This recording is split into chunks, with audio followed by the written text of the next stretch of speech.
Good morning, ladies and gentlemen. Welcome to the Public Service Commission's IRP hearing for the week of October the 12th. I am going to call this hearing to order. We're going to start by taking a roll call of the commissioners, starting with District 1. Commissioner Williams. Commissioner Williams is in the hearing room. Vice Chair Belzer. Good morning. I'm present in the hearing room. Commissioner Caston. Caston's in the hearing room. Commissioner Irvin. Irvin's virtual due to COVID-19. Commissioner Thomas. Commissioner Powers. Present in the hearing room. And Chairman Williams is present in the hearing room. Attorney Wessinger Hill, could you please read the docket? Thank you, Mr. Chairman, and good morning. Mr. Chairman and Commissioners, this proceeding before the Public Service Commission in docket number 2019-226E concerns the 2020 Integrated Resource Plan of Dominion Energy South Carolina, Inc. in compliance with South Carolina Code Section 58-740A1. Please take notice that this is a virtual hearing in this matter that has been scheduled for today, beginning at 10 a.m. and continuing each day thereafter at the call of the chair. This is a virtual hearing due to the COVID-19 pandemic and state of emergencies. I'm advised by our IT people that all technical facilities and platforms are working, Mr. Chairman, and the docket is in order. Thank you, Ms. Wessinger Hill. We're going to take appearances from the parties at this time.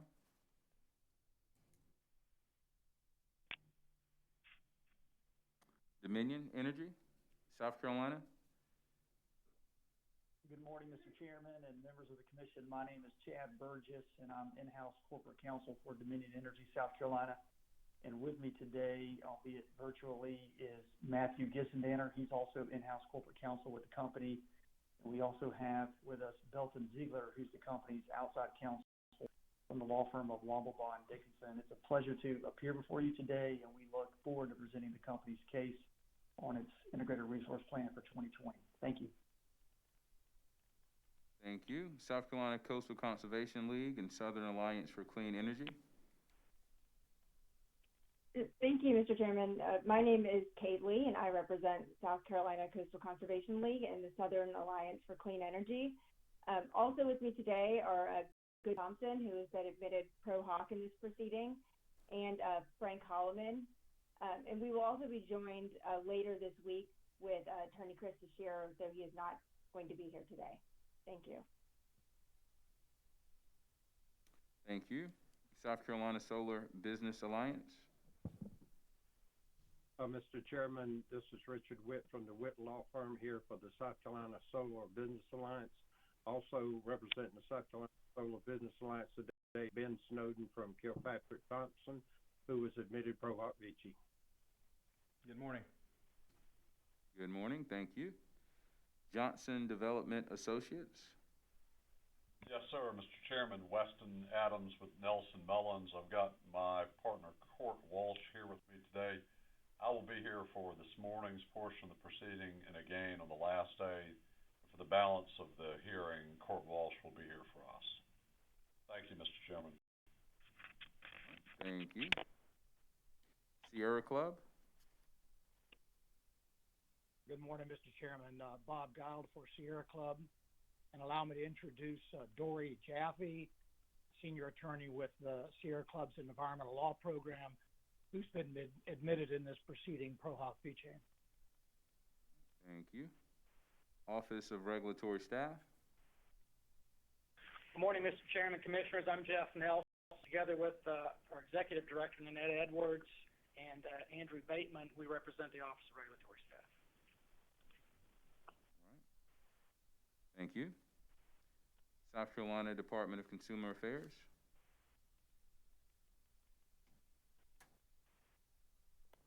Does not appear. Mr. Chairman. Yes, Attorney Wessinger Hill. The Department of Consumer Affairs was duly noticed. However, they are not participating in this proceeding at this time. Okay. And Mr. Chairman, if I may, there was one other council for Dominion, that was Catherine Mainsfield. I believe she was also on camera as well. Okay. Mr. Chairman, this is Chad Burgess. Thank you, Ms. Wessinger Hill. I omitted Catherine from our introductory list there. I apologize for that, and I was going to circle back with that and correct that with the commission. So thank you for doing that. Okay. Thank you. Are there any preliminary matters that we need to take up at this time? No, sir, Mr. Chairman, unless there is any issue with regard to the status of witnesses once they are, they step down from the chair, whether or not they are required to remain subject to the call of the commission for any questions. Well, I would ask that they do remain subject to the call of the commission for any additional questions. Okay. Thank you, Mr. Chairman. In terms of scheduling for today, it's my understanding we're going until 12, breaking, and then coming back at 2:30 and going until 6. And then for the remainder of the week, we will start at 9 and go through 6 o'clock. Okay. Thank you, Mr. Chairman, and all parties were advised that at the virtual test run and pre-hearing conference in this matter. And Mr. Chairman, the only other matter is dealing with witness Anna Summer to make sure that she is called, she can be called any day other than October the 15th. Okay, well, let's make sure we note that. And what about proposed orders? It was also discussed during the pre-hearing conference and virtual test run that proposed orders would be due on November the 9th. And that is subject to change depending on the length of the hearing. For example, if the hearing proceeds into next week, it could be adjusted slightly. Okay. All right. Anything else from the commission, from the parties? All right. Yes, All right. Dominion Energy South Carolina, would you please, well, I'm sorry. We had a request for brief opening statements. Is that right? That's my understanding, Mr. Chairman. Dominion does have a very brief opening, and Belton Ziegler's going to deliver that for us. Okay, please proceed with your opening statement. Thank you, Mr. Chairman. As I think everyone on this call knows, or this hearing knows, in 2019, the General Assembly enacted Act Number 62, which restructured and substantially expanded the IRP process in South Carolina. This IRP is the first IRP to be filed under the new statute. It was prepared using modeling techniques and key assumptions approaches that have been used in dozens of past IRP filings. As ORS pointed out, the IRP process has been ongoing in South Carolina in one form or another since at least the early 1990s. As Act 62 envisioned, this IRP has received a very high level of independent review and scrutiny by ORS, the interveners, and other parties. It has been much more highly scrutinized than any IRP in the past, and that is entirely appropriate. It's exactly what the legislature intended and is in keeping with the Act. We envision that to be the way the IRP will proceed going forward. In their testimony, a number of parties have pointed out changes, corrections, and recommendations for improvement for this IRP and for future IRPs. These recommendations and improvements are welcome and helpful, and they have improved this IRP as it has been supplemented in rebuttal testimony, and will improve those that follow. Mr. Bell will sponsor a supplemental section of the IRP that includes the changes that could be made and were made in response to those comments in the current IRP filing. With few exceptions that are explained in the testimony, the supplemental IRP includes a response to practically all the recommendations that ORS and its independent consultant made for immediate resolution, and also responds to a number of recommendations made by other parties as well. In addition, the company has committed to work with the stakeholders to respond to the more long-term recommendations as possible, either in the next IRP filing or in the filing that follow. And the next IRP update is due in February of 2021, and work on that update will begin as soon as this IRP docket is concluded. The modeling done in this IRP, to summarize it, shows that CO2 issues aside, the lowest cost option for customers and the one that creates the most optionality for the company going forward is to continue to operate the existing fleet of generating units and supplement that generation in the future either with gas-fired generation or a combination of solar and battery generation. But there's no need to add additional capacity to the system for a number of years, and that is because in the last approximately 5 years, the company's added 973 megawatts of new solar generation and has added 854 megawatts of gas-fired generation in the form of the Columbia Energy Center acquisition, which was made in 2018. In addition, customer consumption patterns have been changing. The net result is that there's sufficient capacity on the system so that new generation additions, new capacity additions, won't be needed for a number of years. Resource Plan 2 assumes the company, and that's the preferred plan, will continue to meet its future needs with large frame, simple cycle gas generation units that it could add to the system in 2008. It is the lowest cost plan generally as modeled with CO2 issues not being considered. There's an alternative out of the 8 resource plans modeled, Resource Plan 7, excuse me. And it assumes that the company will add additional solar paired with battery storage in 2026. It's somewhat more expensive under a number of scenarios than Resource Plan 2, but roughly it's in the running, if you will. All of these plans remain viable options since no generation procurement or is planned to be made in the near term. Now, if circumstances require or policy changes require significant limits on CO2 emissions, then the most effective plan for reducing CO2 emissions is to retire the existing Williams and Watery stations in 2028 and to convert the Cope coal-fired station to a gas-only status. Cope was initially designed to be able to burn natural gas in addition to coal. This is Resource Plan 8. It's the lowest carbon plan, but not necessarily the lowest cost plan in all scenarios when there is a $25 tax that's assumed. The company's lead witness, Mr. Bell, will present the IRP and show in a point-by-point way how it complies with the IRP statute. The company respectfully requests that the Commission approve this IRP as supplemented and allow the company to proceed to begin the next cycle, which is updating that process consistent with the commitments it's made for future collaboration with ORS and the other parties. I'll note one matter of small personal privilege. One of the witnesses testifying today is Dr. Joseph Lynch.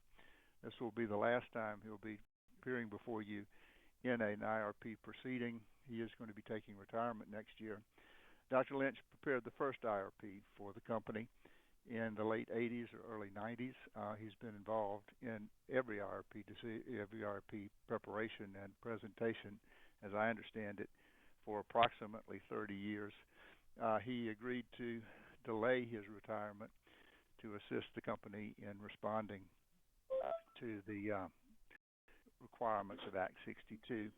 And we'd like to note that there's something of a passing of an era with his testimony in this proceeding. Those are the opening comments I have, Mr. Chairman. We look forward to presenting a number of witnesses who will explain in detail the company's IRP and its position in this proceeding.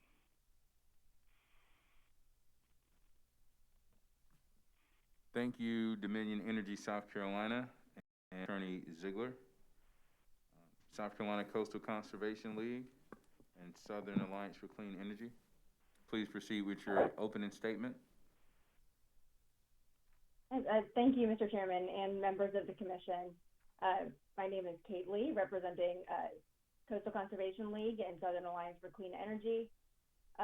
The purpose of my opening statement is just to note that really the importance of this IRP proceeding can't be overstated. Integrated resource planning is meant to ensure that utilities are charting a course that is based on the best information available to them so that they make long-term decisions that are ultimately in the best interest of their ratepayers. South Carolina is in the middle of an energy transformation following the massive failure of planning. It was the $9 billion VC summer debacle, for which South Carolina ratepayers are still footing the bill.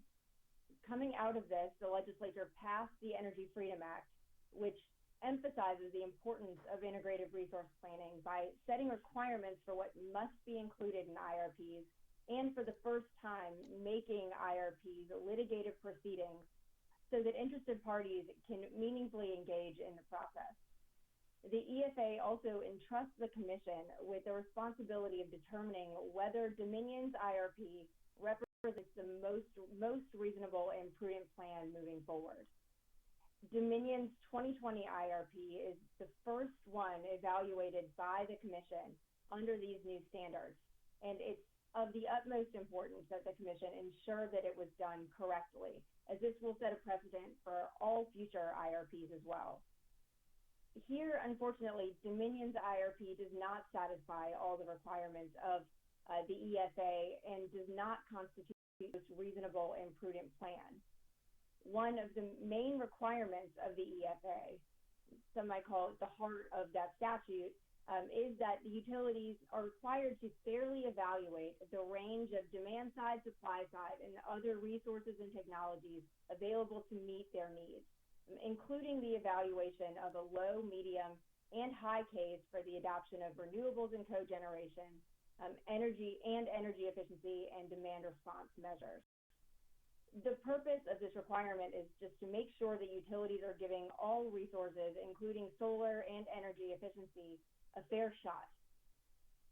In Dominion's modeling conducted in this IRP, they showed that high levels of DSM would save customers money under almost all scenarios. But Dominion entirely dismissed this result as likely not achievable or cost effective without conducting any meaningful analysis to prove that that was true. This is not the fair evaluation contemplated by the legislature.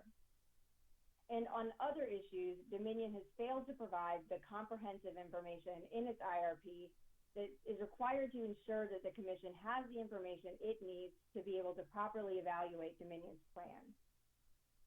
And finally, Dominion decided not to take several important steps that they could have taken to strengthen the IRP that they filed in February, like doing a stakeholder process or using a more sophisticated modeling tool that they use in other jurisdictions, and instead are saying that they will just use those in future IRPs. South Carolina ratepayers deserve better. They deserve a utility that follows the law and that ensures that their hard-earned dollars are not wasted again. For those reasons, we respectfully request that the Commission reject the Dominion IRP and require them to refile a version that meets the requirements of the EFA. Thank you, and that concludes our opening remarks.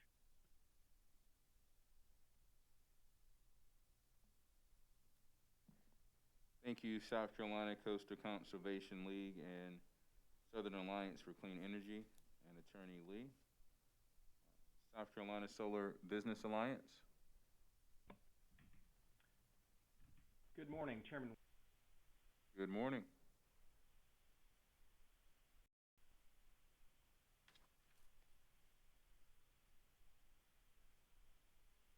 Hello? Mr. Chairman, Ben Snowden has our opening. Ben, did we lose you?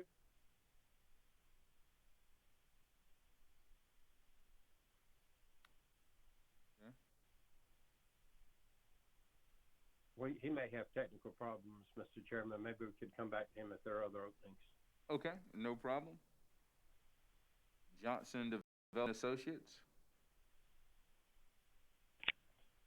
Yes, sir, Mr. Chairman, Weston Adams, Johnson Development does not have an opening statement. Thank you, sir. Thank you. Sierra Club. Yes, good morning, Mr. Chairman and Commissioners. Hopefully everybody can hear me okay. I apologize for earlier. I've been having some connectivity issues, so hopefully I have that resolved at this point. Good morning. My name is Dorothy Jaffe, and myself, along with Robert Guild, are here on behalf of the Sierra Club. Now, Sierra Club intervened in this case because this is the first run under Act 62, the Energy Freedom Act, at what an Integrated Resource Plan, or IRP, should look like. And Dominion needs to get it right because this isn't just an empty exercise. It shows us Dominion's vision for providing diverse, reliable, cost-effective service to its ratepayers. And unfortunately, as the testimony and exhibits will show, Dominion has missed the mark in both its original IRP and its IRP supplement. Dominion is essentially asking this commission to approve a do-nothing plan and allow it to move forward with what they call Resource Portfolio 2, or RP2, a plan that has virtually no clean energy for the next 2 decades and continues to over-rely on fossil fuels without having performed a retirement analysis to justify this decision. Throughout this hearing, you're going to hear Dominion talk a lot about how RP2 is the most cost and most affordable plan for its ratepayers. What you won't hear them talk a lot about are the other factors that the Commission must balance: resource adequacy and capacity, compliance with environmental regulations, power supply reliability, commodity price risk, and diversity of generation supply. What they like to also conveniently forget to talk about is that the IRP must also be the most reasonable and prudent means of meeting the utility's energy and capacity needs. The IRP fails to meet this standard. Club expert Derek Stenklick will testify that the IRP modeling is fundamentally flawed for a number of reasons, including overinflated load forecasts, combustion turbine capital costs that are 50% lower than industry standards, battery storage costs that are 60% higher than standards, the use of the more expensive aeroderivative combustion turbine solely in Resource Portfolio 8, when the other 7 all use the less expensive conventional combustion turbine technology, Dominion's failure to consider or model a scenario that doesn't include a gas plant, and Dominion's failure to conduct a retirement analysis to inform its resource portfolios. All of this results in portfolios that skew the results against retiring coal plants and against including any reasonable amounts of renewable energy. As Mr. Stenklick's direct testimony will show, by revising only the combustion turbine costs and the battery costs, RP8, the coal retirement scenario, becomes the least cost at 1.3% lower than RP2. Just 2 little changes, keeping everything else the same from Dominion's assumptions. And I think that that tells a lot to this commission. As Mr. Stenklick's testimony and modeling will show, there are other resource portfolios that Dominion failed to consider that are more flexible, reasonable, diverse, and cost-effective, such as retiring Wateree and Williams early and replacing them with clean energy instead of gas.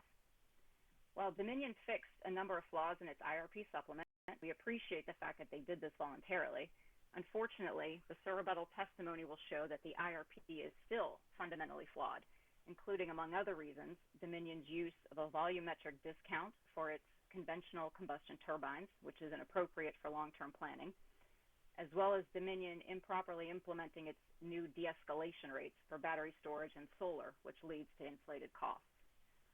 While Dominion's IRP supplement continues to show that RP2 is least cost, Mr. Stenklick's revised modeling results will likewise continue to show that a coal retirement combined with clean energy is in the best interest of the ratepayers, even if you use Dominion's underpriced combustion turbine capital costs. Rather than investing $250 million in retrofits and upgrades to the coal fleet, the ratepayers should be able to put their money towards investing in the future, investing in flexible, modular technology that can adapt to future uncertainties, such as expansion of renewables, growth in electric vehicles, and building electrification. Sierra Club will ask that after you've reviewed the testimony and exhibits, that you reject the IRP and the supplement and require Dominion to resubmit their IRP, correcting the implementation of the battery and solar escalation rates, removing the combustion turbine volume discount, and analyzing new alternative portfolios that retire the Williams and Wateree coal plants earlier and replace them with clean technology. The Commission should also require Dominion to conduct a coal retirement analysis that evaluates the reliability risks and environmental costs of their continued operation, as well as options to replace those units with state-of-the-art clean energy. We appreciate the opportunity to be here today, and we look forward to participating over the next few days. Thank you.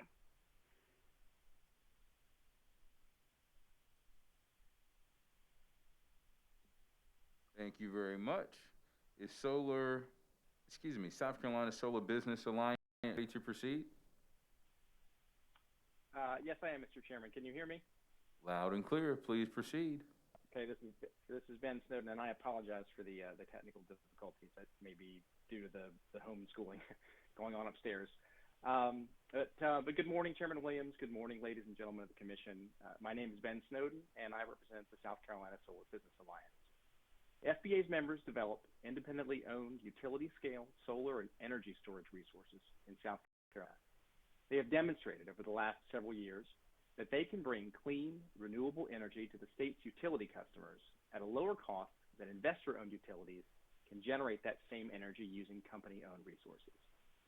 We've intervened in this docket because the Integrated Resources Plan submitted for your approval does not consider the cost savings and other benefits that independent renewable energy and battery storage can bring to South Carolina ratepayers. We're asking the Commission to require Dominion to correct the most glaring errors in its IRP analysis and to conduct a limited set of additional modeling runs. We believe this additional analysis will demonstrate that an IRP that relies to a much greater extent on independently owned clean energy is the most reasonable and prudent plan for ratepayers as required by Act 62. Now, before discussing the major issues with Dominion's IRP, I would like to acknowledge the unprecedented nature of this IRP proceeding. Although there are 4 new commissioners with us here today, all of you and all of us are part of something that your predecessors never had an opportunity to participate in, a contested IRP proceeding. Act 62, which authorized this proceeding, made sweeping changes to South Carolina's energy policy. 2 of the law's key goals were, first, to promote the development of clean, renewable energy and energy storage, and second, to protect ratepayers from unnecessary risk. Some of the most significant changes in the law relate to new requirements for integrated resource planning, and the General Assembly had good reasons for putting such emphasis on the IRP. The IRP is the foundation of almost all of the decisions the company will make and this Commission will make about how to meet the needs of Dominion's customers. The General Assembly understood, as this Commission does, that these decisions have billion-dollar consequences for ratepayers. Without the careful oversight that Act 62 requires, ratepayers will bear unnecessary risk and lose out on the economic advantages that can come from sound utility resource planning. Act 62 includes a few detailed requirements for IRPs, and I'd like to just discuss a couple of them briefly here. First, Act 62 says that the IRP must consider a set of resource portfolios that fairly evaluate the range of resources available to meet utilities' service obligations. The company will claim that the 8 resource plans that they modeled in the IRP do just that, but that is just not accurate.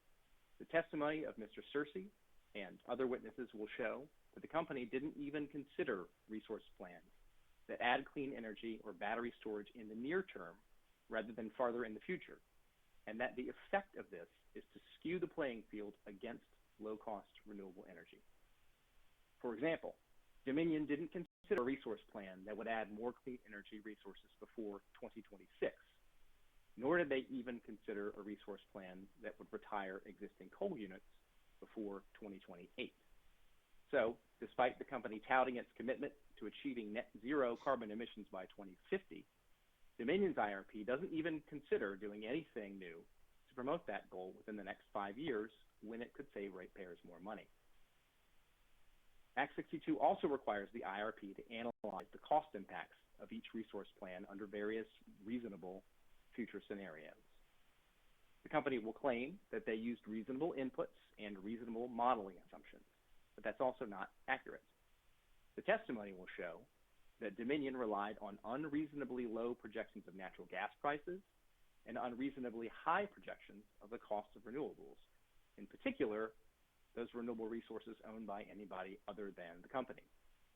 Along those lines, the IRP even makes assumptions about costly reserve requirements for non-company solar that this Commission specifically rejected last year in Dominion's avoided cost case. And finally, Dominion failed to consider a reasonable range of possibilities for the future price of carbon emissions. The effect of these errors, again, is to skew the analysis in favor of the company's natural gas and coal-fired resources and against independent renewable energy. Finally, 62 requires Dominion, in picking a resource plan, to balance a number of factors, including fuel price risk and generation diversity. The company will claim that the IRP properly balances these factors. Also not true. What the company actually did was pick a plan with the lowest costs in one future scenario instead of a plan that would best protect ratepayers across the range of possible futures. As to diversity of generation, the company simply looked at the current generation portfolio and decided that the status quo would be fine for the next 15 years. So, what are the consequences of this for ratepayers? The company will claim that any problems with its modeling and how it selected its resource plan shouldn't trouble you because they can just fix that next year or the year after that or the year after that. And they will say that it doesn't matter anyway because they don't plan to do anything in the next several years. This is optionality. In short, this is just a paper exercise. But the General Assembly did not decide to put the utility and this commission to all this trouble if it didn't intend the IRP to mean something. More importantly, the course of action or inaction that Dominion is asking you to approve in this proceeding will actually do harm to ratepayers and the public interest. A plan to not do anything new in the next several years is just as much a choice as a plan to do something else. In SRP, Dominion is choosing not to consider procuring solar or storage in the near term, when the federal investment tax credit for investment in renewable energy is still in effect and can save ratepayers money. They are choosing not to consider the retirement of any coal facilities before 2028, even though other power sources are cheaper and would reduce carbon emissions. And they are making those choices without doing any analysis to show whether that would be in the interest of ratepayers. This does not pass muster on Act 62.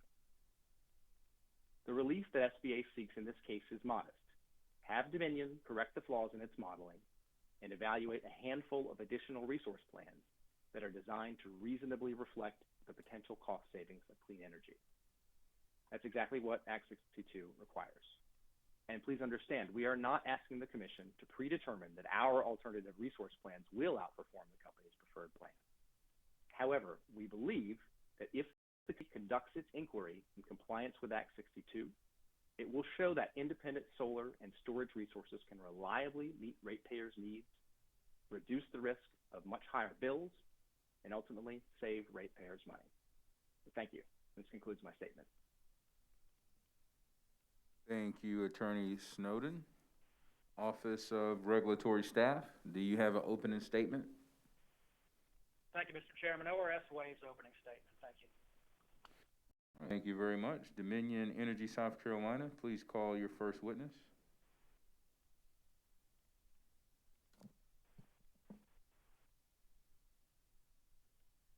Thank you, Mr. Chairman. Shelton Ziegler for Dominion Energy. Let me turn on my video as well. We would call to the stand Eric Bell.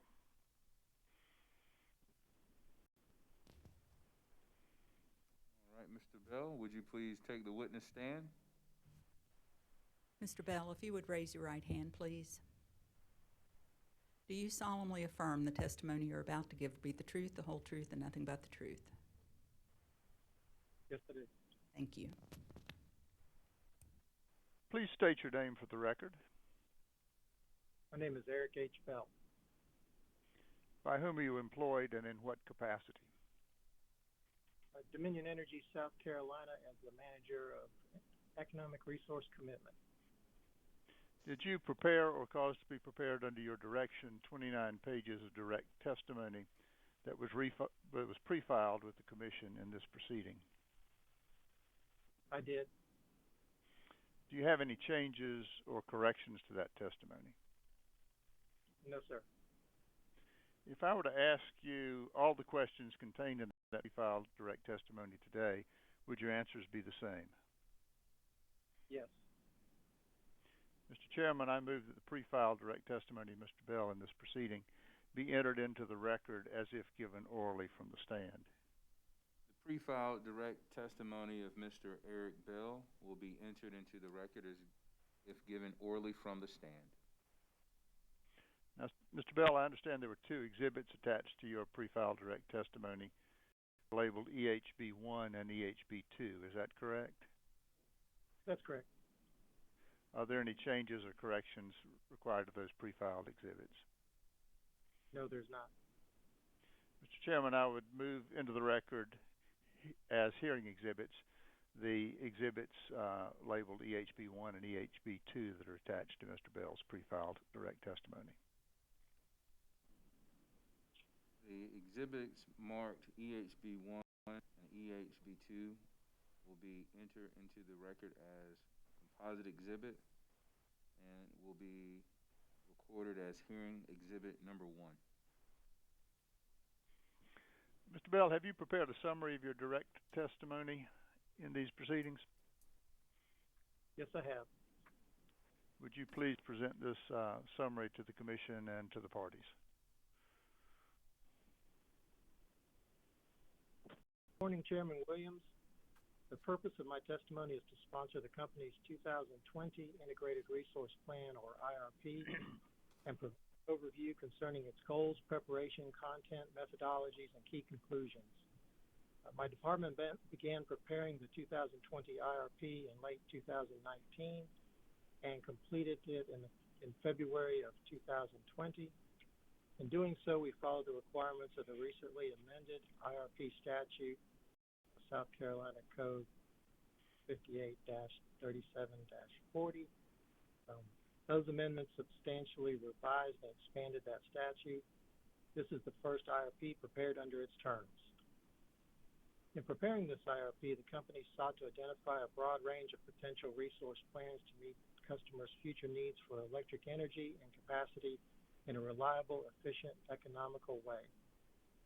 In compliance with the IRP statute, 2020 IRP modeled the economics of 8 resource plans for the range of available technologies. Each of these resource plans presents a different combination of renewable and traditional generating resources and different assumptions as to the retirements of the existing generating units. Collectively, they fairly reflect the range of demand side, supply side, storage, and other technologies and services that are available to meet the company's service obligations. Each of these 8 resource plans was evaluated to assess its sensitivity to key variables such as future natural gas prices, future costs or limitations imposed on carbon dioxide emissions, and variations in load growth through investment in demand-side management, or DSM, and demand-side management programming. In total, the IRP models 64 distinct scenarios showing the performance of the plans under different combinations of variables. The plans themselves reflect generation resource decisions made over 15 years. The cost of those decisions is modeled over 40 years. During the past several years, a large amount of generation has been added to our system, including nearly 973 megawatts of new solar capacity and the 586 megawatt Columbia Energy Center natural gas-fired combined cycle unit. Recent energy efficiency gains have also restrained load growth. As a result, the company has sufficient capacity to meet its customers' needs without adding generation for a number of years. The company is considering the early retirement of certain coal-fired facilities in 2028, but it does not anticipate that any decision to add or retire generation resources will be made based on the results of the 2020 IRP. The company will up this IRP annually going forward as the IRP statute requires, and we will discuss later. We anticipate making important changes in the IRP model and methodologies in future filings. So while this IRP represents an important first step in conforming with the historical IRP planning process to the requirements of the new IRP statute, it is not anticipated to be the basis of any specific decisions concerning new generation resources. will now briefly summarize the information and results included in the different sections of the 2020 IRP. Section 1 of the 2020 IRP provides the company's forecast for sales and peak demand for the 15-year planning horizon. Dr. Lynch will testify in more detail about these forecasts. Section 2A of the 2020 IRP summarizes the company's DN programs as approved by the Commission, including energy efficiency and demand response components. As Therese Griffin will explain in more detail, the evaluation of the current DSM programs is based on the 2019 potential study prepared by ICF. It was adopted as the basis for the company's current DSM programs as approved by this Commission less than a year ago in order number 2019-88. The 2019 potential study evaluated over 10,000 individual DSM measures or combinations of measures for potential implementation. The resulting DSM-related reductions in load forecasts are in addition to those caused by energy efficiency increases in the economy generally. The IRP load forecast also reflects additional demand response measures that can be implemented using the advanced meter infrastructure that the company is currently rolling out throughout its service territory. 2020 IRP evaluates the sensitivity of each resource plan to variations in load growth and energy demand through the analysis of low and high DSM scenarios. Next, Section 2B1 through 4 summarize the company's analysis of a broad range of supply-side technologies and services available to meet its customers' future energy and capacity needs. That section describes the analysis of the existing supply-side technologies currently in use on its generating system, as well as emerging renewable technologies such as battery storage. The technologies identified for potential future deployment in addition to battery storage include utility self-built solar generation built and financed by third parties and purchased through power agreements,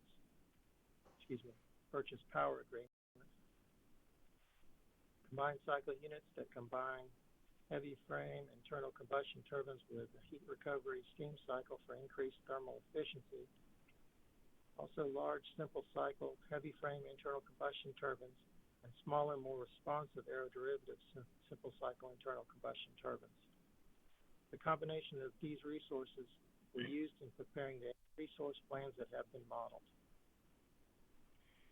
Section 2B4A of the IRP lists each of the company's existing long-term supply resources and shows the age, licensing status, and remaining useful life for each facility as determined by the company's currently approved depreciation study.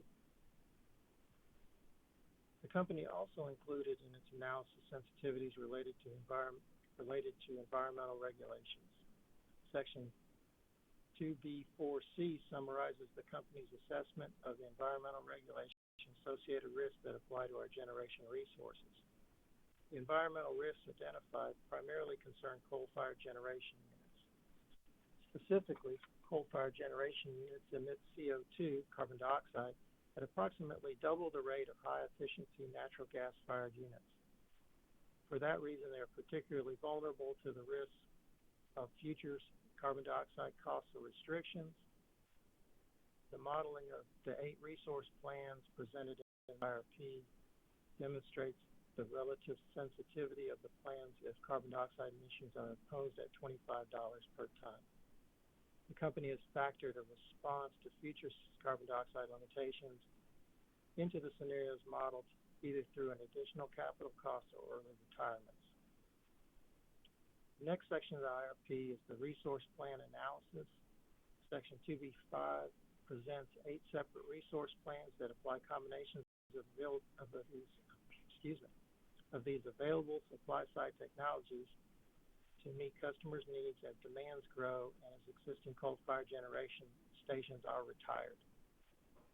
As the IRP statute requires, each of these resource plans is evaluated against multiple sensitivity cases reflecting assumptions as to high, medium, and low natural gas prices, high, medium, and low impacts of DSM, and the presence of or absence of dioxide emission charges at $25 per ton. 3 of the 8 resource plans are specifically premised on the early retirement of one or more existing generation units, specifically Water East Station, McMeekin Station, Urquhart Unit 3, or Williams Station. And one plan also assumed the conversion of Cope Station to gas-only generation. Williams, Wateree, and Cope are the 3 remaining coal-fired generating stations on the company's system. Each is a high-capacity unit with scrubbers and other emission technologies. The three resource plans based on early retirements fairly evaluate the costs and sensitivities related to unit retirements and early retirements as the statute requires. In regards to fuel cost sensitivities, this section also considers 3 forecasts for natural gas over the 15-year IRP plan horizon and 40-year analysis period. Because of declining coal use, natural gas will be the primary fuel for thermal generation under each plan model. For that reason, each of the 8 resource plans has been evaluated to determine its sensitivity to a range of potential future gas prices. We have good information as to the market prices at which natural gas trades for 3 years into the future. The low and base natural gas forecasts are based on actual prices at which natural gas contracts were traded during this 3-year window. The base and low price cases then reflect different assumptions for the price escalation going forward. The high price forecast is based on the Energy Information Administration's 2019 gas price forecast, which has been consistently higher than actual natural gas prices in recent years and is higher than the actual trading price for natural gas during the 3 years for which we have good information. Next, modeling done in the 2020 IRP accounts for the impact of generation reliability on energy and capacity cost under all of the resource plans and scenarios modeled. The size and timing of the supply resources added in each of the 8 resource plans has been set to ensure that the company meets its reserve capacity policy. The reserve capacity policy requires the company to maintain resources that support a reasonable likelihood of the company being able to avoid generation-related shortages at times of winter and summer peak and throughout the remaining months of the year. At the same time, the company must meet its obligation to its neighboring utilities under the Virginia-Carolinas Reserve Sharing Agreement. The reliability of each new and existing resource is factored into this evaluation. In this way, the modeling done for each of the 8 resource plans shows the cost of meeting customers' demands considering the reliability factors associated with each resource as the IRP statute requires. The model dispatches existing and anticipated generation resources, taking into account force outage rates and unit availability for the supply resources, including resource plans being modeled. As to existing resources, the expected availability factors and forced outage rates are based on actual system data. As to new technologies, generally available engineering data is used to model these factors. Each generation technology has its operating limitations and constraints, and those characteristics that can be modeled by using 1-hour increments on which the modeling is based have been represented. We also consider the role that renewable energy resources can play in meeting the customer's needs in the future. Section 2B3 provides information on clean energy resources and emissions. Section 2B5(7) specifies the energy projected to be purchased or produced from renewable sources by decade under 8 resource plans considered. Overall, 64 scenarios were modeled.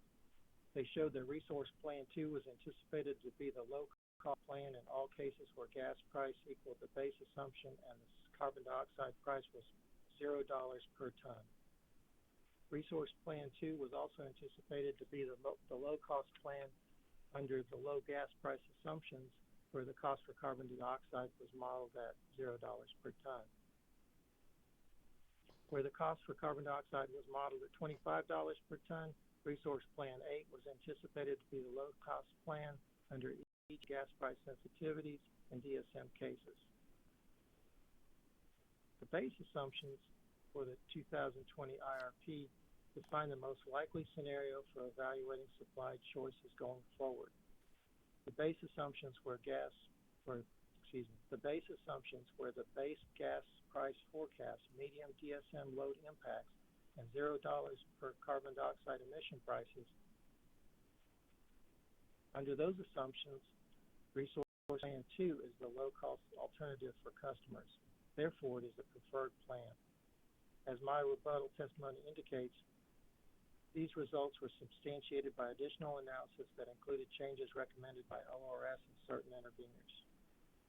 Last, as required by the IRP statute, Section 3 lists the 32 major transmission projects or upgrades currently identified for our transmission system and the 9 joint studies completed with neighboring transmission operating utilities during the prior year. This section of the 2020 IRP also describes the long-range planning criteria and processes that the company uses to ensure that its transmission system is reliable and can meet the needs of its customers as load grows and distributed generation is added to the system. Finally, in the settlement agreement with the Solar Business Alliance and the Dominion merger proceeding, the company agreed to retain an independent consultant to review IRP. As the 2020 IRP was being finalized, the company and Solar Business Alliance agreed to use Charles River Associates to conduct this independent review. Charles River Associates issued a report that generally supports the methodology and conclusions of the 2020 IRP, which is attached as an exhibit to my testimony.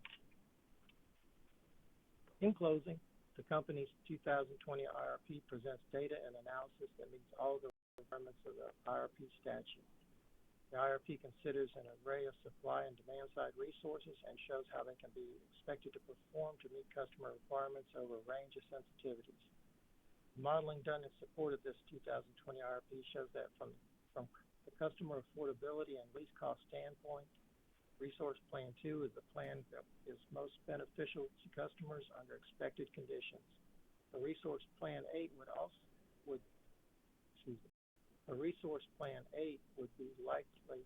likely be the most resilient in the face of increasing environmental limitations on carbon dioxide discharges and on coal-fired generation.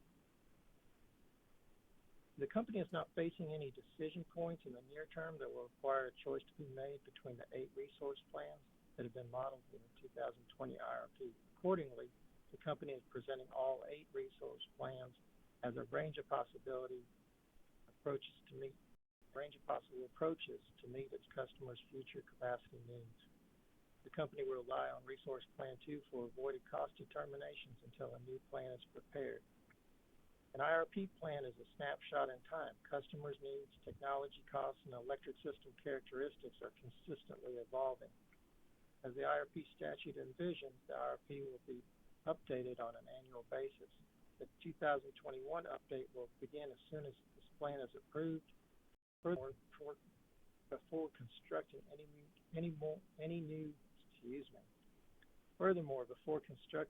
major new generating resources, the company must come before the Commission under the Utility Facility Siting and Environmental Compatibility Act.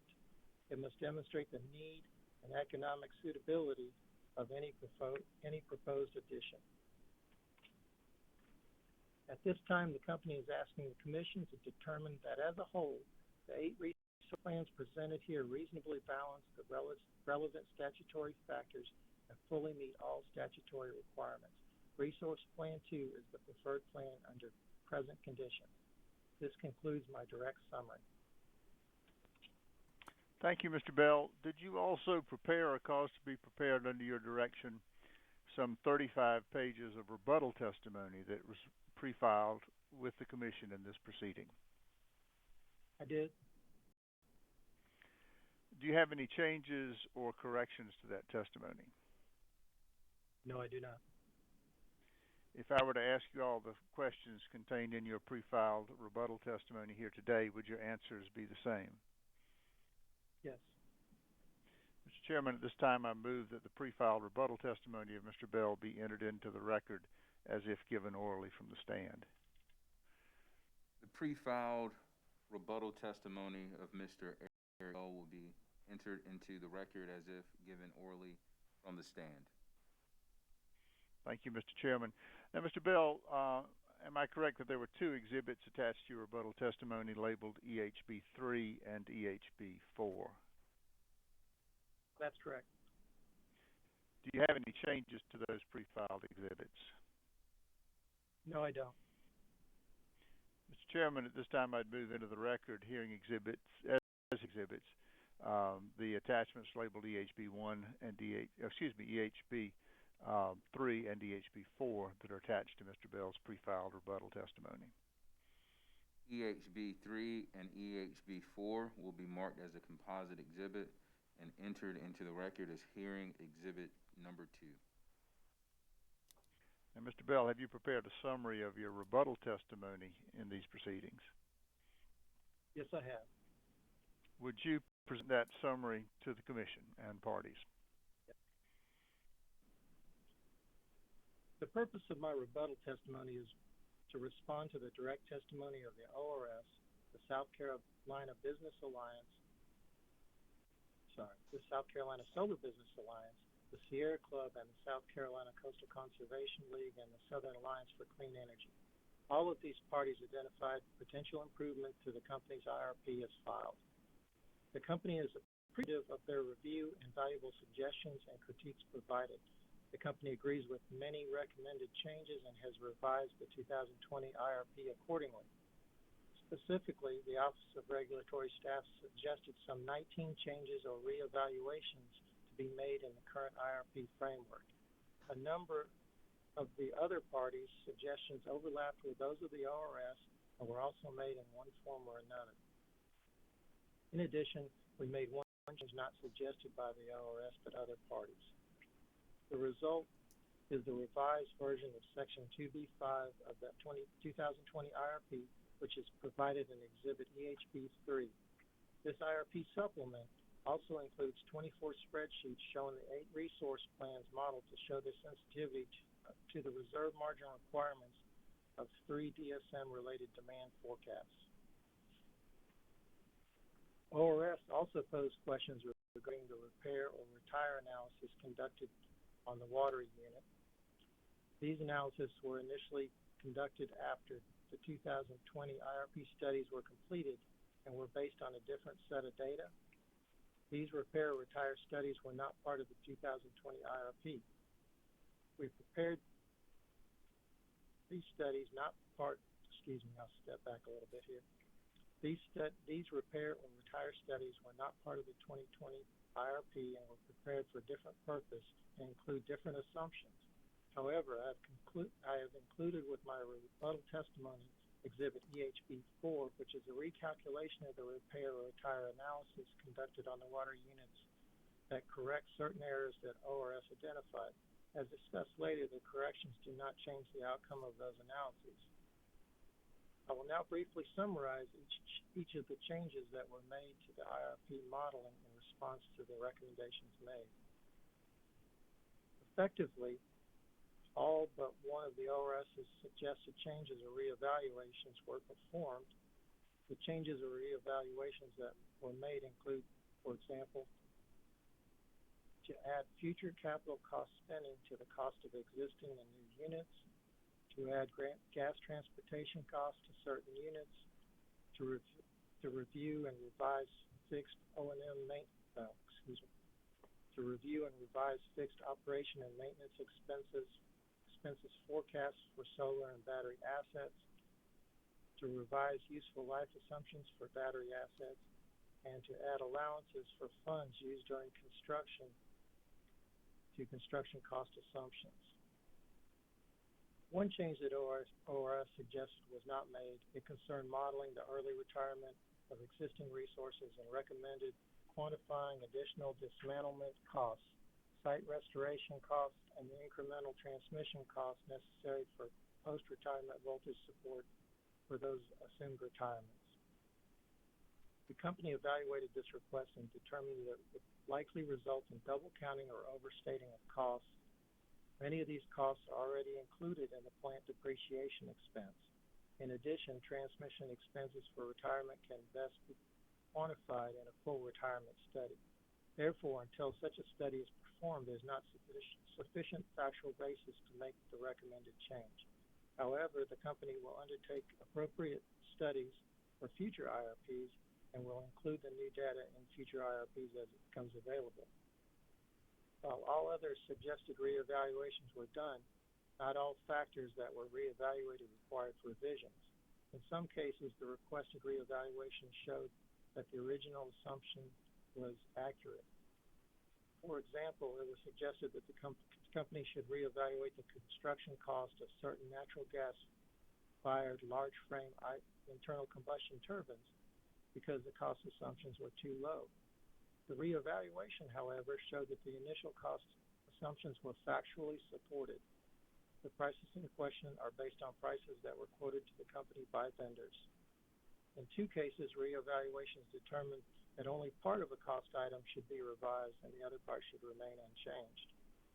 The reevaluation of variable O&M costs for gas turbine units showed that the values for existing units required no change, while the variable O&M assumptions for new units required revision. Reevaluating the fixed O&M assumption showed no change was required for existing units. Costs for one of the three possible types of new units required revision, but not the other two. All of these changes have been incorporated in the analysis presented in the IRP supplement. As a result of these revisions, the change in the relative cost of the resource plans was small, less than 2.5%. Specifically, the relative cost of any two of the 8 resource plans did not change by more than approximately 2.5%. This was because many of the changes added or subtracted costs across all resource plans. The relative impacts were offset. The revisions did not change the ranking of the leading plans in the reference scenario. From a levelized cost standpoint, Resource Plan 2, which maintains existing units and adds large frame ICTs to meet future growth, is still shown to be the most cost-effective plan for customers in the reference scenario. In the revised analysis, Resource Plan 2 is ranked first in all 9 scenarios involving $0 per carbon dioxide charges. It also now ranks second in more than half of the 9 scenarios involving $25 per ton in carbon dioxide charges. In scenarios involving carbon dioxide charges of $25 per ton, the leading resource plans were closely bunched together, just as they were in the initial modeling. The IRP supplement analysis now shows that from the customer affordability and least cost standpoint, either Resource Plan 3 or 7 has lower levelized cost than Resource Plan 8 in all but one of the 9 scenarios involving $25 per ton carbon dioxide assumptions.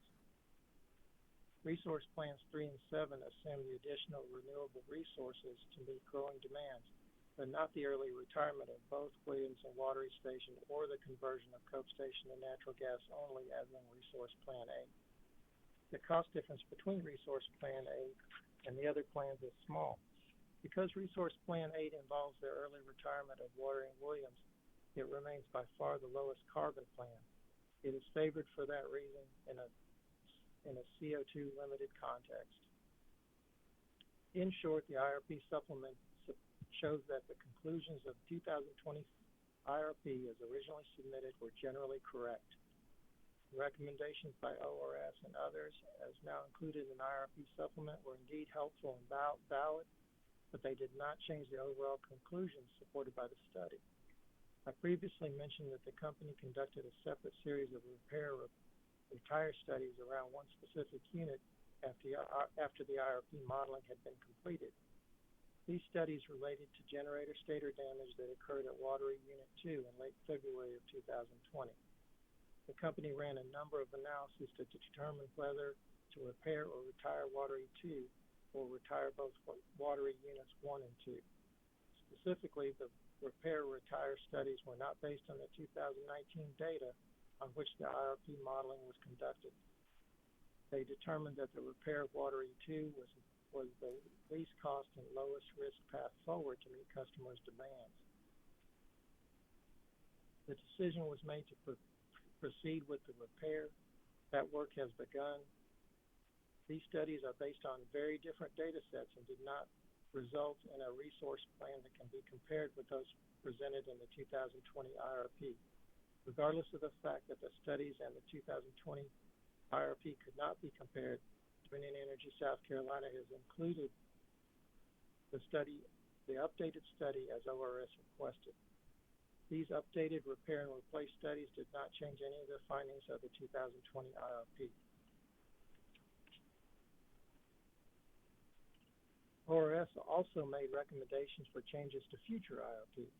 The company has responded to each of these recommendations and is committed to work with the ORS and all interested parties on evaluating and implementing these recommendations where appropriate. In future IRPs, we will review residential and commercial peak load forecast methodologies, expand the number of sensitivities analyzed, revisit DSM assumptions, evaluate carbon dioxide price sensitivities or carbon dioxide constraints in lieu of a tax. The company is also committed to reviewing and reconsidering its reserve margin methodology. The current reserve margin methodology is accurate and useful in keeping the lights on, particularly on the coldest days of winter. Any change in the calculation or methodology must result in an acceptable level of risk in extreme winter peak demand periods, which are normally just before sunrise on the coldest mornings. Reducing this peak hour risk is necessary for reliability, even if the extreme winter peaks are less frequent or less probable than summer peaks.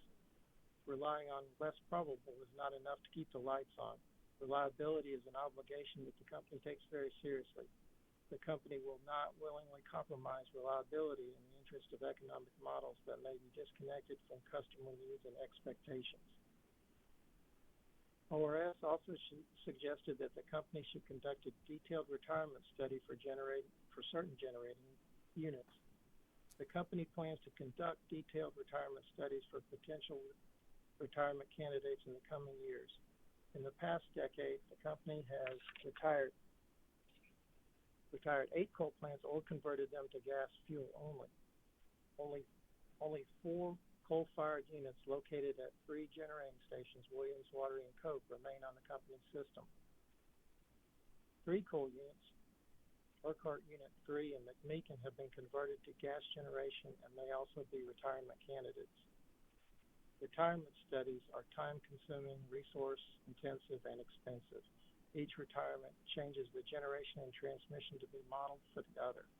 So they will need to be sequenced and prioritized and should not all be done at once.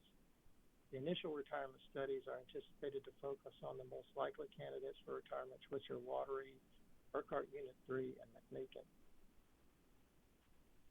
Studies on these units to determine retirement costs and impacts cannot be completed before the work begins on the 2021 IRP to update, but based on initial estimates and other partial analysis may be possible or included with the 2022 IRP update.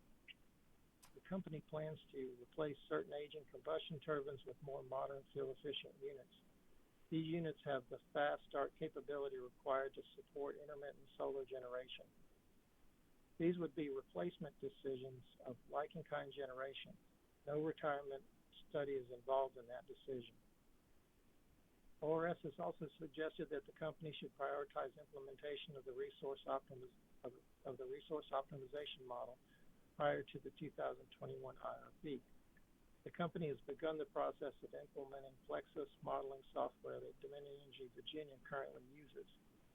Implementing a new model of this sort is a complex process involving thousands of inputs and the integration of new modeling software with multiple other programs. The company will continue to monitor whether implementation of this new model for the 2021 update is indeed feasible. Moving to a resource optimization model will change the look of future IRPs. It will likely mean that fewer resource plans will be presented, since these models normally produce only a single optimal resource plan for each set of assumptions not multiple resource plans as have been modeled here. The company also plans to create a stakeholder process in preparing for future IRPs and IRP updates.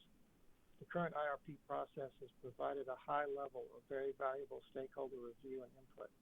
We will carry this information forward as we implement the new resource optimization model, but it is unlikely that preliminary results or other information from the new model will be available to support a meaningful stakeholder engagement process between the close of this proceeding and February of 2021, when the next annual update must be filed. We suggest the stakeholder process should be considered beginning in the summer of 2021. That said, a stakeholder process cannot dilute the company's ultimate responsibility to the customer for providing safe, reliable, and economical electric service. ORS also suggested that the company should create a 3-year action plan that identifies all of the actions the company intends to take in order to implement its IRP. However, the IRP is a planning document. Other processes are already in place for approving future generation additions. Where new system supply resources are required, the decision to acquire them is subject to commission review under the Utilities, Facilities, Siting, and Environmental Compatibility Act. On the other hand, matters internal to the IRP process are appropriately set forth in the Commission's order. To treat the IRP as otherwise triggering a 3-year action plan would be contrary to the current regulatory structure. In conclusion, the company has shown that the 2020 IRP plan meets all of the requirements of the statute and respectfully requests that it be approved in its revised and updated form. This concludes the summary of my rebuttal testimony. Mr. Chairman, Mr. Bell is available for cross-examination by the parties and questions from the Commission. Thank you, Attorney Ziegler.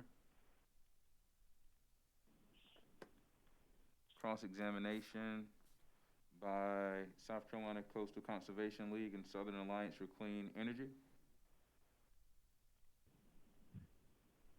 Yes, thank you, Mr. Chairman. Good morning, Mr. Bell. I'm Gudrun Thompson, representing the Coastal Conservation League and Southern Alliance for Clean Energy.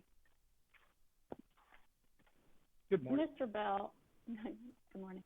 Mr. Bell, the company's IRP, as supplemented, as you've mentioned in your summaries, presented 8 different resource plans, correct?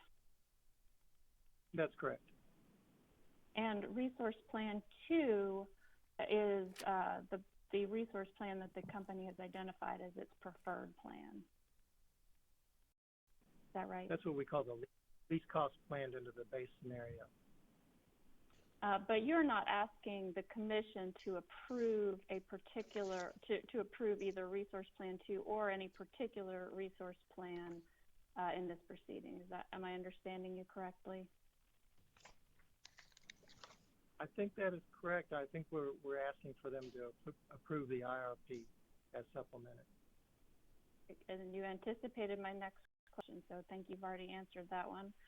And Mr. Bell, you're familiar with the provisions of Act 62 governing IRPs in South Carolina Code Section 583740, are you not? I am. And so you understand that under Act 62, the Commission is required to approve the resource plan that is the most reasonable and prudent means of meeting the company's energy and capacity needs in light of the factors set forth in the statute. Do you not? I'm actually not sure about that. I think it asks the Commission to the IRP. Why don't we take a look at the statute? I'm going to try to share my screen here as if we were, I know if we were in the hearing room, I would be putting this up on the Elmo. So this is not something that I have, do you want to? I'm not seeing, Mr. Williams, Chairman Williams, I'd like to share my screen. This is not anything, I'm just the statute to refresh Mr. Bell's recollection. I'm not seeking to introduce this as an exhibit. Okay. Bear with me one moment while I try to do this using the share function.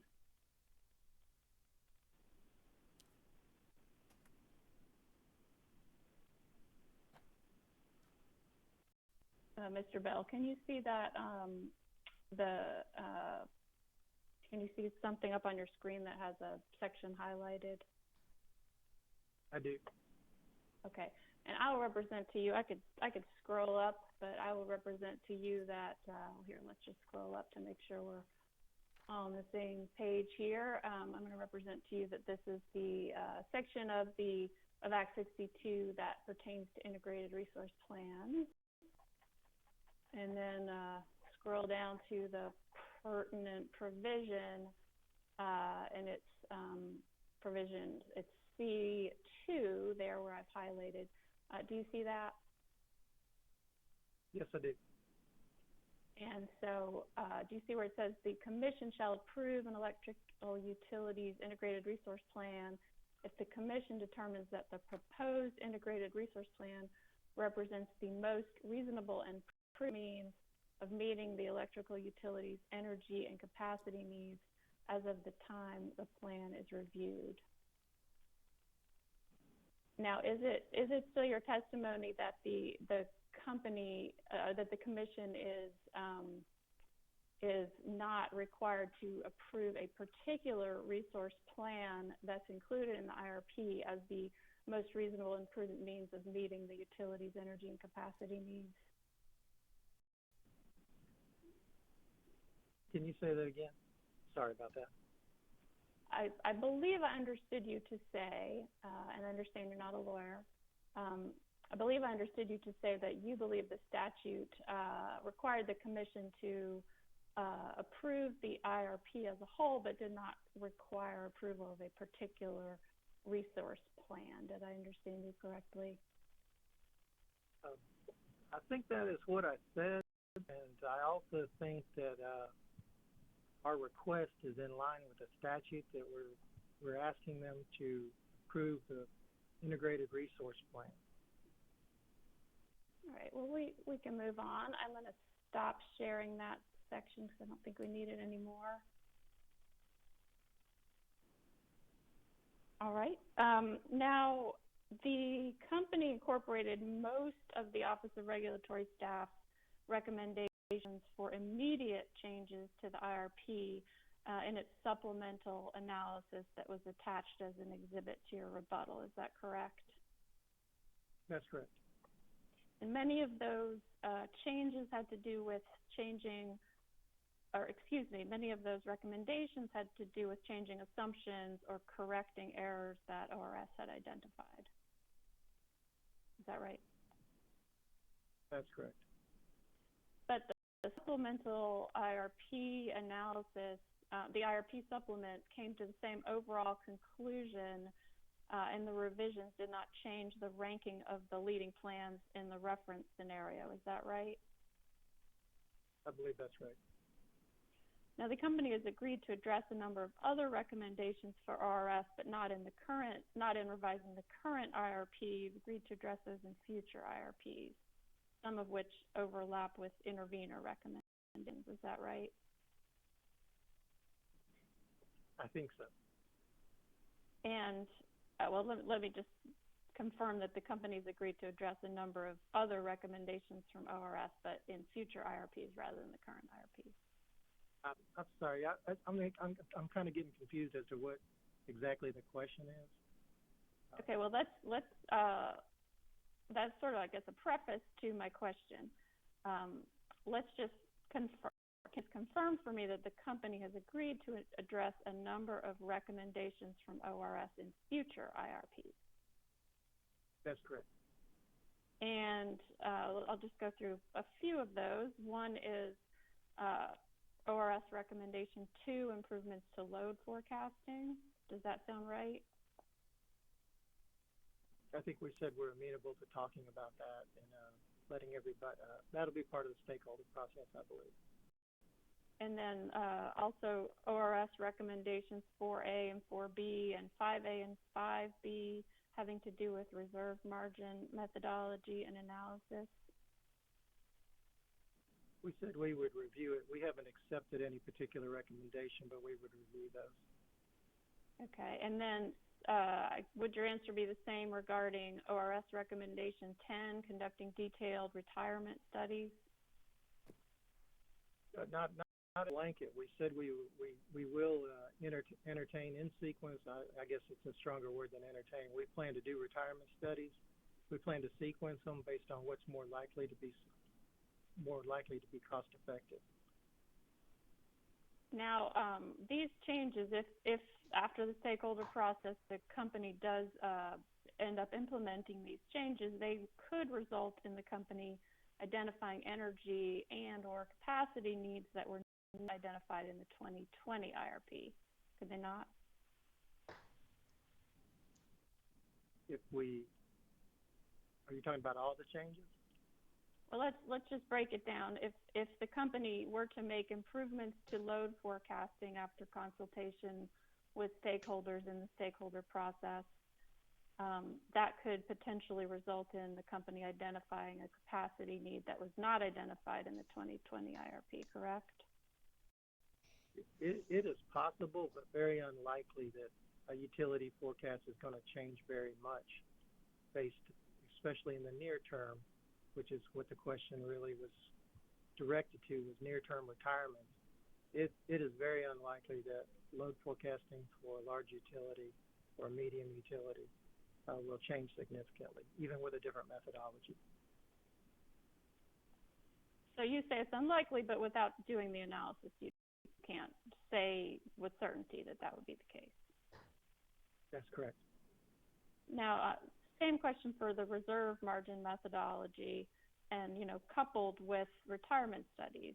Those, if the company ends up implementing those changes after consultation with stakeholders, that could result in the company identifying energy and or capacity needs that were not identified in the 2020 IRP. Correct? I think that that's even more nebulous than the load forecasting, because there's actually very different ways to do reserve margin calculations. But I will say that our reserve margin calculations have a result that's very much in line with what you see in the industry, which leads me to believe that even with a different methodology, they're not going to change a lot. But to answer the question, yes, they could change a little bit. And with regard to retirement studies, if a retirement study were to show that it was economic to retire a unit earlier than planned, that could result in the company identifying a capacity need, could it not? I would say that under our current snapshot, that is not true. But in the future, as the inputs change, which could be gas price and could be mainly fuel cost, that could become true. Now, the company also agreed to address ORS's recommendation to implement a resource optimization model, correct? That's correct. For future IRP. And also agreed to address ORS recommendation 6, which is to perform a comprehensive evaluation of all DSM assumptions about demand side management, correct?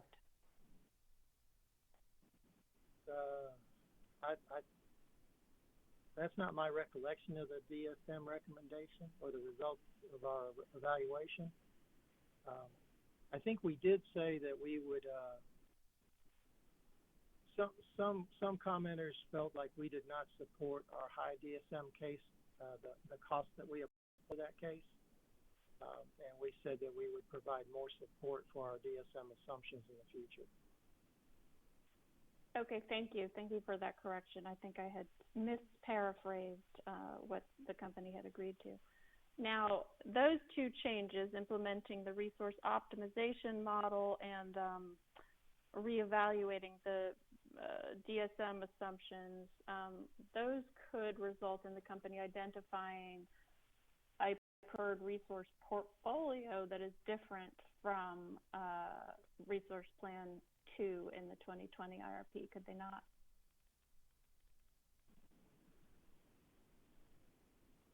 If we implemented them in the future? Correct. Or we ran them for the current snapshot? If they were implemented in the future. I can't really say what would happen in a future IRP, because I really know what the inputs will be. Well, how about if they were to be done for the current, using the current, if they were revisions done as revisions to the current IRP, what would your answer be to that?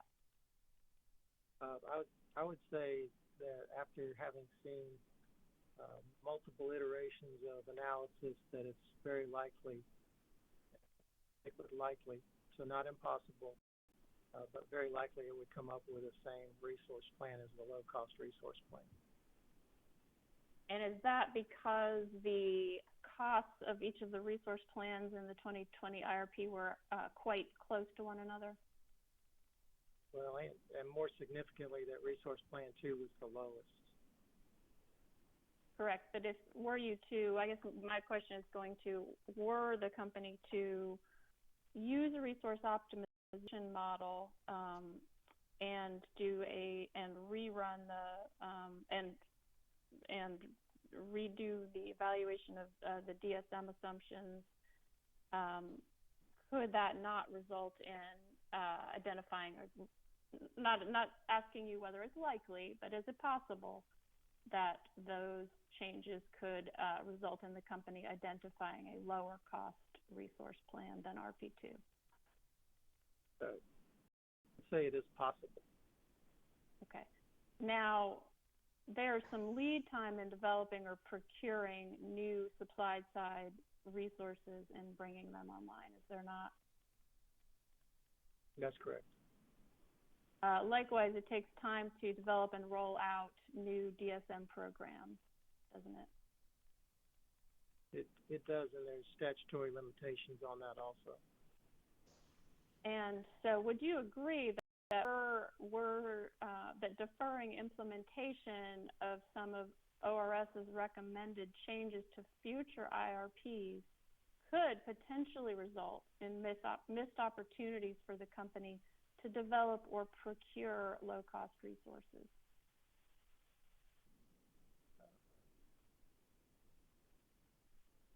I believe that it is extremely likely that we would not miss any opportunities in the near term, because even if a resource optimization program did find a more cost-effective resource plan in the 15-year horizon, it'd be likely that the changes would be near the end of that horizon, which we can identify over the next year, 2 years, even for the 2023 IRP. That's going to be the next complete IRP.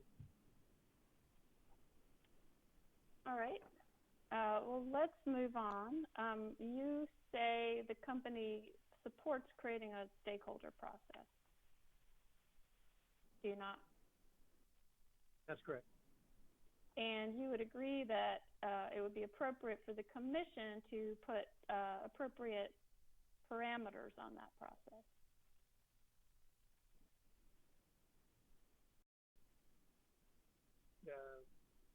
I don't remember saying that, but what kind of parameters are you talking about? Well, let's talk through some of those. CCL and SAFE witness Anna Summer recommended that the company create a stakeholder process and listed some best practices for stakeholder processes in her testimony. So why don't we just run through those? First is use of a third-party moderator to facilitate questions and answers and keep parties on schedule. Would the company agree that that would be an appropriate parameter to put on the stakeholder process? We would be open to consideration for that. Also sharing of presentations and data well in advance, sharing those with stakeholders well in advance of meetings.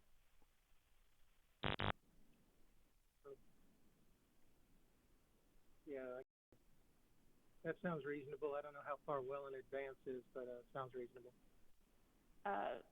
Same question, allowing interested stakeholders the opportunity to make their own presentations on topics relevant to the IRP. Is that something the company could agree to? I don't think I'm personally in a position to agree to these things, but that is definitely something we would consider. Would you say it sounds like a reasonable, it sounds reasonable to you?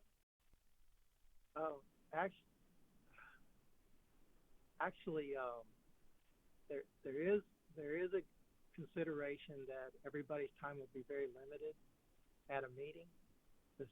And depends on the format of the meeting too. Those presentations could actually be submitted ahead of time, just like our planned presentation. So I think we'll just have to see how many. It really depends on the logistics, how many people how many entities are interested in presenting, and whether that's possible and whether that could be scheduled. All right. How about providing a schedule of meeting topics, dates, and times well in advance of the meetings? Does that sound reasonable? I think that's very reasonable.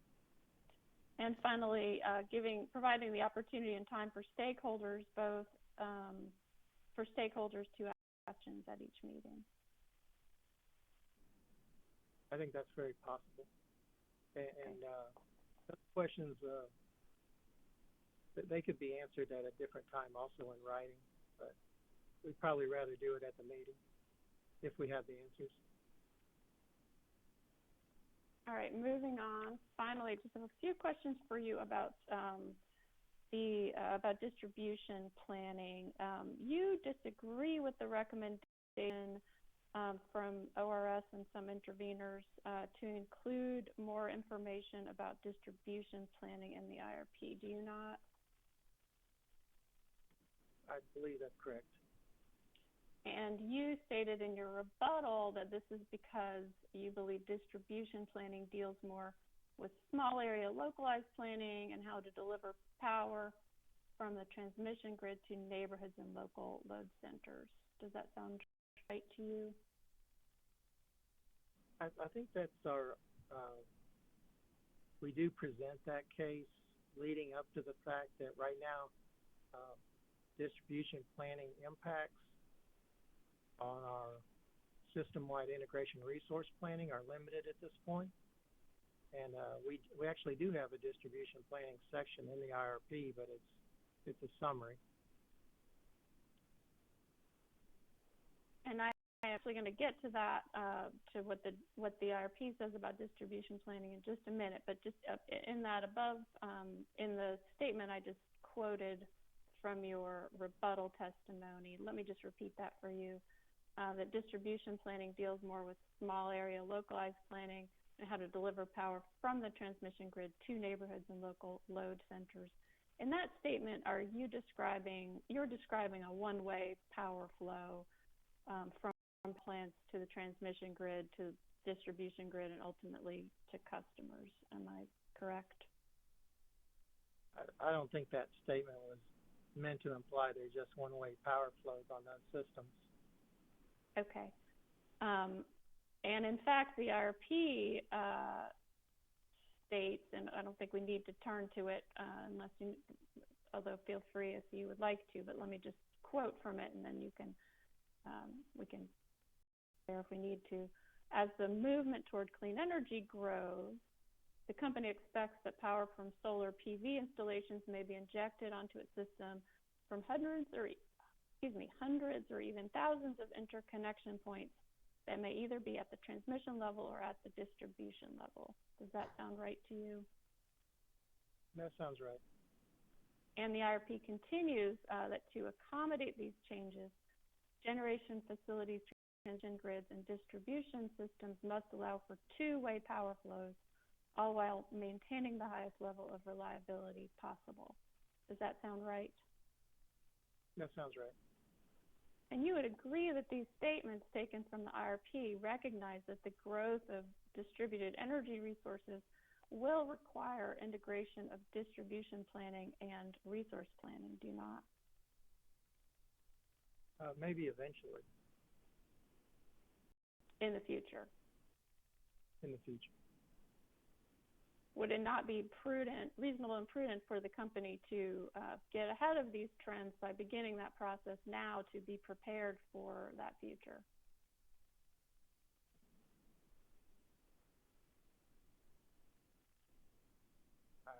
I can't say that we need to do that right now. I think we need to do it in the future. Okay, I'll take that. All right, thank you, Mr. Bell. Those are all the questions I have for you today. Thank you. Thank you, Mr. Chairman.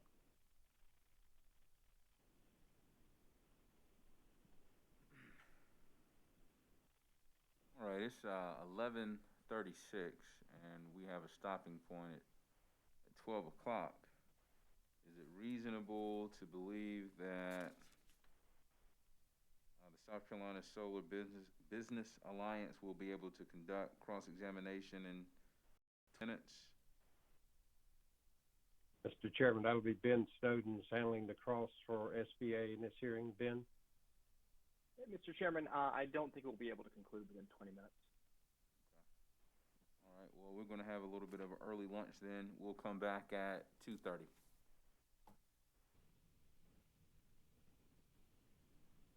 And obviously, Mr. Bell, you know that you can't talk to your lawyer regarding your testimony while we're out on break.